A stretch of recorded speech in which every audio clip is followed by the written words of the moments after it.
In 1892, a Christian minister named Francis Bellamy wrote an early version of what became the Pledge of Allegiance, a loyalty oath to be recited by the people of the United States of America. It had no official standing until 1942 when, in the midst of World War II, the United States Congress adopted this pledge, albeit with slightly different language from the late 19th century version. In 1954, it changed once more to include the words, "under God." With the Cold War in full effect, many Americans distinguished themselves from the Soviet Union and their so-called state atheism with a renewed Christian zeal. Official national anthems and pledges are common enough, but what is uncommon is how the Pledge of Allegiance is utilized in public schools in the United States. Children recite this loyalty oath once a day, every day, for their entire childhoods. Kindergarten, middle school, every day begins with the Pledge of Allegiance. Reciting a loyalty oath to the nation is seen as bizarre, creepy, even cult-like from the perspective of people living in other countries. Canada does something at least a little similar. Schools play the national anthem, not a Pledge of Allegiance, over the intercom, but nobody is expected to sing along, and O Canada is not a loyalty oath. The Australian version of a Pledge of Allegiance was phased out years ago, and most other countries in Europe do not practice this in schools at all. Apologists for the Pledge of Allegiance for children say that this is a harmless bit of civic pride, but there are a few problems with that. For one, it's mandatory, and children will get in trouble for not saying the Pledge of Allegiance. For another, children cannot possibly be aware of what they are normalizing in themselves at such a young age. And for another, apologists say that this is not actually a loyalty oath, but a pledge is a synonym for an oath, and allegiance is a synonym for loyalty. So let's not split hairs here. To Americans, the Pledge of Allegiance is unquestioned due to how early everyone is taught to recite it and how normalized it becomes for each individual. If nobody actively questions it, then it may never occur to an individual to think of it as anything but benign.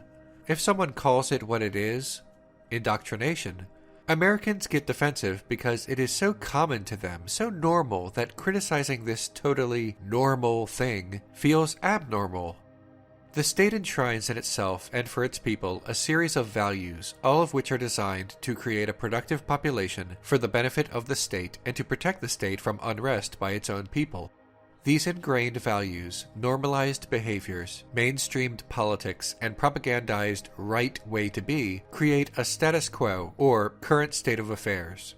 The dull obedience to the United States demanded by the pledge is similar to the dull obedience of never questioning having to recite the pledge in the first place. The circular logic of it confuses the people into never questioning it. The pledge says the United States is good. The pledge says obedience is good. Therefore, obedience to the United States is good. And I know the United States is good because the pledge says so. I know the pledge is good because it's a pledge to the United States, which I know is good. And yeah, I'm talking about Forrest Gump here.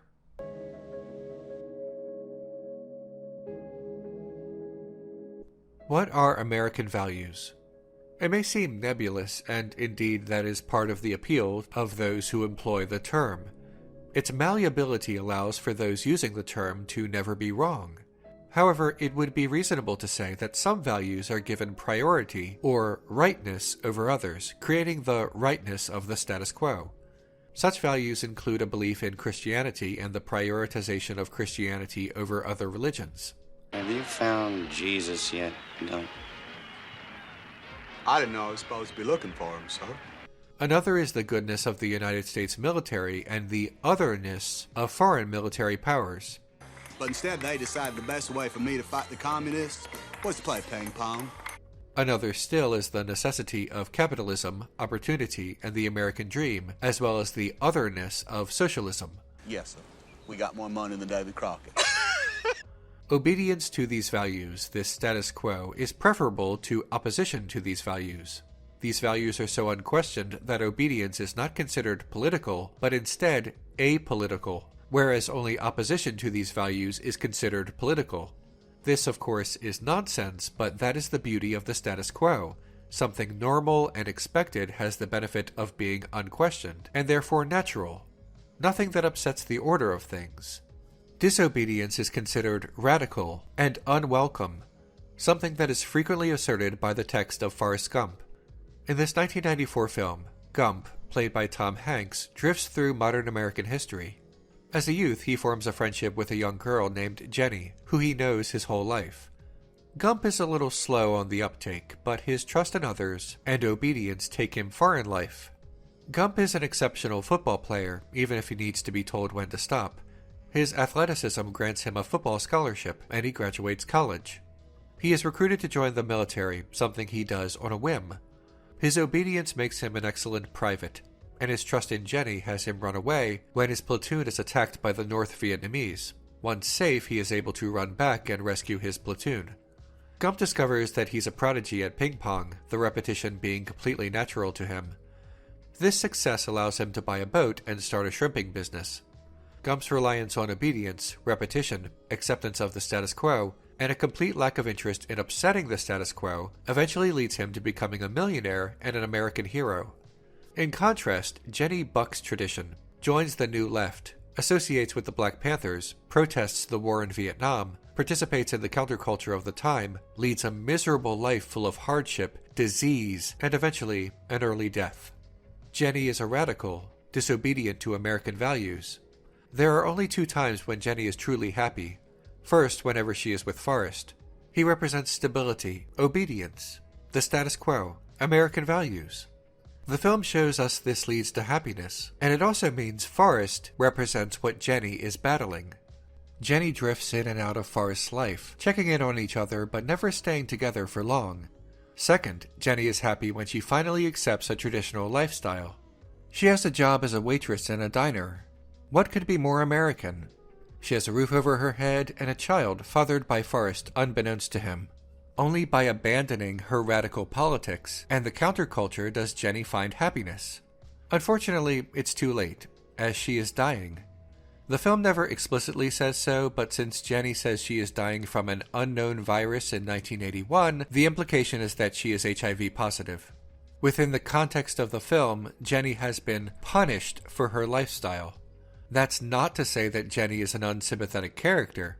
Nobody would accept her as a villain, so instead, she is the perfect cautionary tale. A warning about radical politics, about disobedience, about disregarding American values.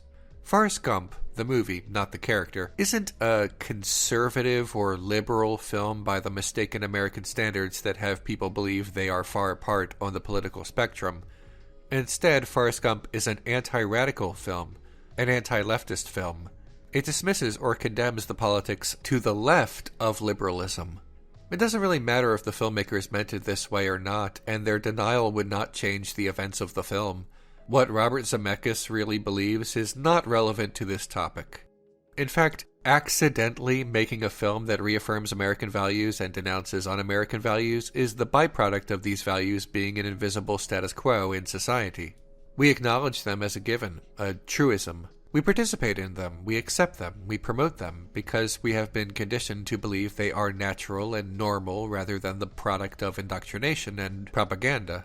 A filmmaker can make a war movie with American heroes saving the day and claim the movie is apolitical because American soldiers being heroes and the American military being the good guys are understood as unassailable truths in the United States.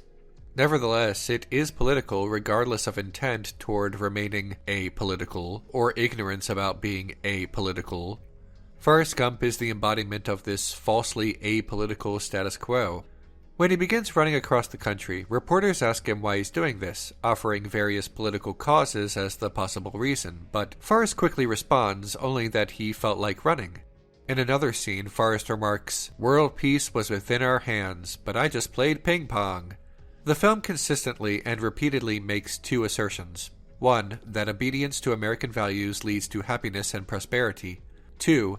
Disobedience to American values leads to unhappiness and tragedy. This can come in a variety of ways, and throughout the narrative of Forrest Gump, we see it reoccur, with each of the most cherished American values upheld and disobedience to these values punished. Let's start with a big one.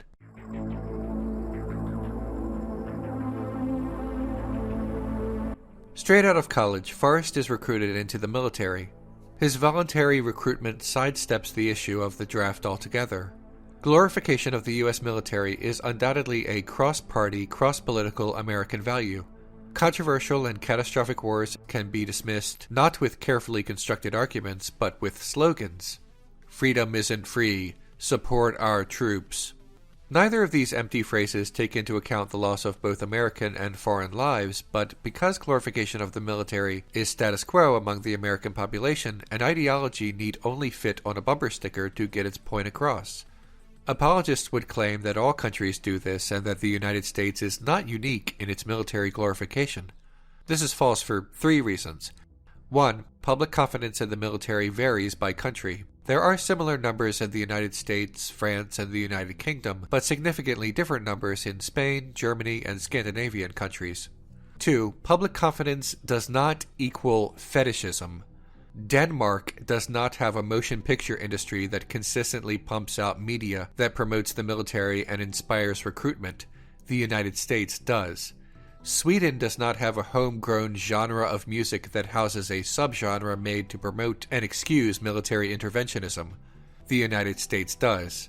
When people from other countries see U.S. military fetishism, they don't remark how it's the same as in their country. Often they are surprised or disturbed. It's one of the qualities of the United States, one of the American values that non-Americans find so galling. Third, even if in, say, Switzerland, the population was equally as trusting of and enthusiastic about their military, this Swiss glorification of the military would not have the same consequences as American glorification of the military. Because Switzerland is not a massive military power that participates in catastrophic interventions in other countries, raking in countless civilian casualties, creating millions of refugees, devastating poverty, all for the protection of its economic interests. But the United States is. Forrest is quickly sent to fight in Vietnam. The movie never questions U.S. intervention in the country, why the U.S. military is even there. All that matters is that Forrest is there and he will obediently do what he is told. In following Jenny's instructions, he rescues his platoon, saves himself, and receives the Congressional Medal of Honor. Forrest Gump, as well as other American-made Vietnam movies, focus on the tragedy of Vietnam as their tragedy, as their defeat. Indeed, many American servicemen, forcibly drafted or duped into waging a war for U.S. hegemony, tragically perished in Vietnam, an estimated 58,000. However, this is a very small fraction of the total lost in the conflict. Due to the chaotic nature of the conflict and the politicization of the figures by different political entities, estimates of the total casualties, both civilian and military, are in dispute. But the high estimate puts the figure at well over 3 million lost, the vast majority being Vietnamese, not Americans, as well as millions more who were displaced and became refugees. In the film, the peace movement is portrayed as being unsympathetic to U.S. servicemen, but that is outdated and disproved propaganda. Jenny's boyfriend Wesley calls Forrest a baby killer, something that the popular imagination surrounding Vietnam claims that the peace movement frequently called servicemen. In truth, this was famously said by one protester who later apologized for it. The peace movement and the New Left were sympathetic to servicemen, as many were drafted and all of them suffered some kind of trauma. The other lie about the peace movement is that they would often spit on returning servicemen, but this was largely disproved years ago. It persists in urban legend, popular culture, half-remembered encounters, and recollections of a friend who says it happened all the time. Forrest Gump portrays the peace movement as misguided at best and heartless at worst. In the film, the peace movement is antithetical to American values, which has the byproduct of portraying interventionism as aligning with American values. Much of the carnage in Vietnam centered around U.S. economic interests in the region, as nearly all U.S. conflicts over the past century have been waged for this purpose, with more superficial and flag-waving justifications played up for the media and populace instead. In yet another moment of the film showing obedience to the status quo and how this is an apolitical position, when Forrest is asked what he thought about the war in Vietnam, the sound system is sabotaged, not allowing the audience both in the film and the audience in the theater to hear him.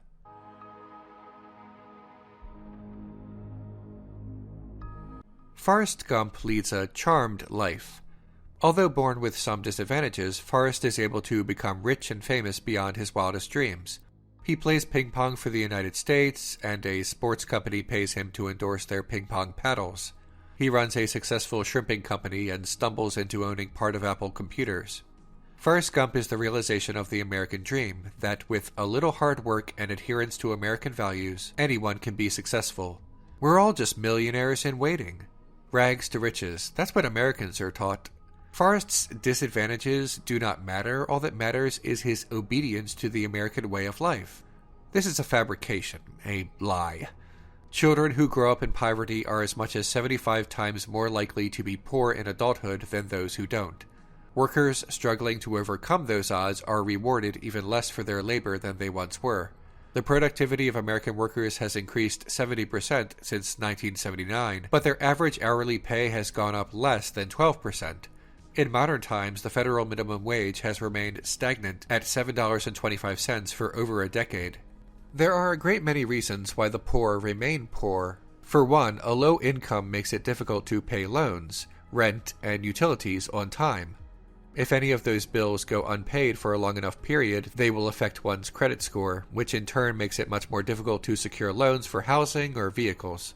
Worse still, late fees can pile up, creating a kind of trap that is nearly impossible to get out of. A bad credit score makes it difficult to acquire a loan for a small business, which means starting a business with bad credit is a challenge right from the start, and even if the business can be started, maintaining it for long enough to earn a profit, all the while having bad credit and a loan to pay back, compounds this challenge even further. Also, since poor people live in poor neighborhoods, attracting lucrative business and big spenders faces challenges that businesses in middle-class or rich neighborhoods do not have.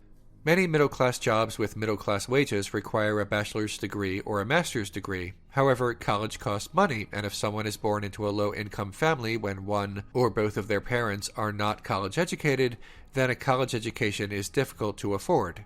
The parents could get a loan, but with the aforementioned challenge of paying back loans and bills piling up, this may be either impossible or at least not a particularly attractive prospect. For the upper and middle class, unexpected costs are a nuisance but can be overcome. A hospital bill, an appliance bill, etc. For the poor, these unexpected bills can be insurmountable.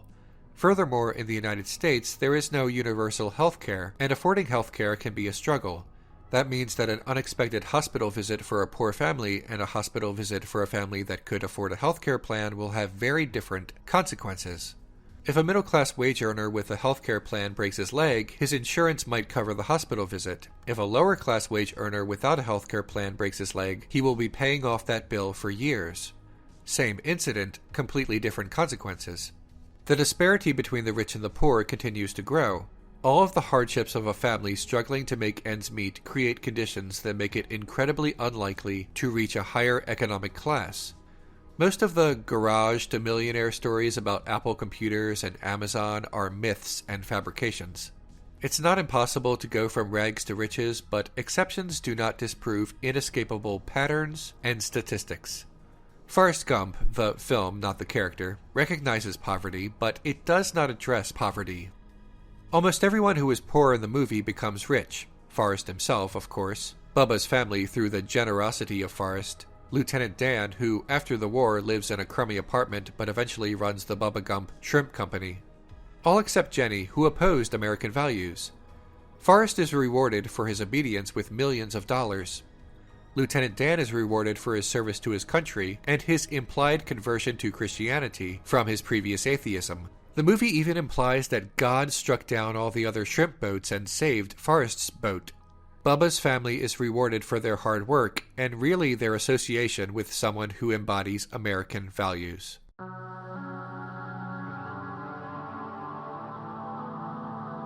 If there is an opponent to American values, it is radical politics.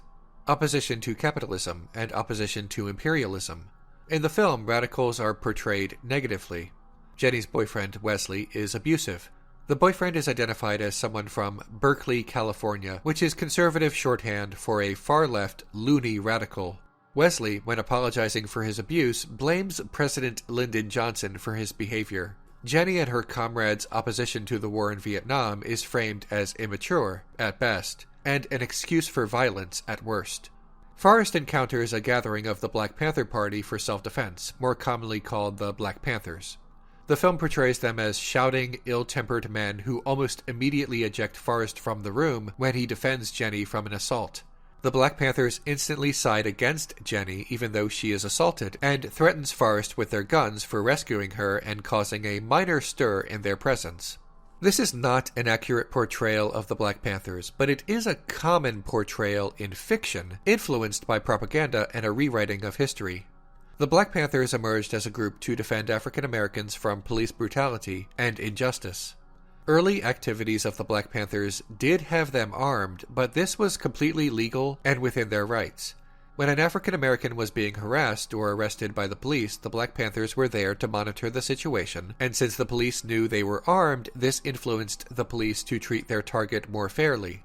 Their monitoring activities undoubtedly saved the lives of African American men and women who would have otherwise been harmed by the police, a common occurrence both then and now. The Black Panthers monitoring police arresting African Americans in the 1960s is simply the modern-day equivalent of recording the police with camera phones to expose them when they go over the line. When the Black Panthers take the side of Jenny's boyfriend instead of Jenny herself, this seems to suggest she might be less welcome than her boyfriend. However, according to the documentary The Black Panthers: Vanguard of the Revolution, membership of the Black Panthers had become predominantly women after the first few years. The Black Panthers were primarily concerned with racial justice, but they also knew this was compounded by capitalism. The Black Panthers created free food programs and free medical programs for impoverished people across the country. Seeing the Black Panthers as a threat to white supremacy and to capitalism, J. Edgar Hoover of the Federal Bureau of Investigation launched a years-long investigation into the Black Panthers and other radical groups that the FBI called COINTELPRO, short for Counterintelligence Program. The goal of COINTELPRO was not to root out actual criminal activities, but to break up and in some cases frame groups they found subversive to American values. Through a series of arrests, massacres, and counterintelligence designed to splinter the Black Panthers, the group eventually fell out of popularity and disbanded. Sorry I had a fight in the middle of your Black Panther party. The film looks at radical politics unfavorably, and since Forrest represents obedience to the status quo, he is righteous and saves Jenny. The Black Panthers shoo away Forrest for this. The framing of who is right and who is wrong is completely clear and unambiguous. Every black character Forrest encounters in the movie is background fodder for his story. The woman who clearly wants him to leave her alone but is too afraid to confront a white man in Alabama, the black man who opens his Dr. Pepper, and a loud drill sergeant with no name. In regards to race, Forrest Gump is the classic example of a white man's own self-congratulation, casting himself as the hero of the civil rights movement. Forrest does nothing to turn the tide of racism or poverty, only helping the one black person he knows and propping himself up as the fantasy benevolent capitalist. There has always been a debate about whether Forrest Gump is a conservative movie or a liberal movie by American standards, but the film does not oppose liberalism or conservatism, as both ideologies endorse capitalism, and both major political parties in the United States historically endorse imperialism and interventionism. Forrest Gump does not oppose liberal politics, it opposes leftist politics. Radical politics. Liberal politics are pretty mainstream. Forrest Gump plays to both traditional American values, something espoused by social conservatives, and strokes the egos of white liberals who believe they had the primary role to play in social change for marginalized people. Forrest Gump does not condemn liberalism, it condemns disobedience to American values, it condemns subversion. Forrest Gump is COINTELPRO the movie. It's why it's such an inoffensive movie to American audiences, and why it was so easy to praise, especially around awards season. One of the producers once ducked the political question and said that Forrest Gump is a movie about hope. Really? Hope for who? Not hope for the poor if you think the best way out of poverty is the system that put them in poverty. Not hope for the people that are bombed back to the Stone Age. We don't even get to see their faces. Oh well, nothing to be done.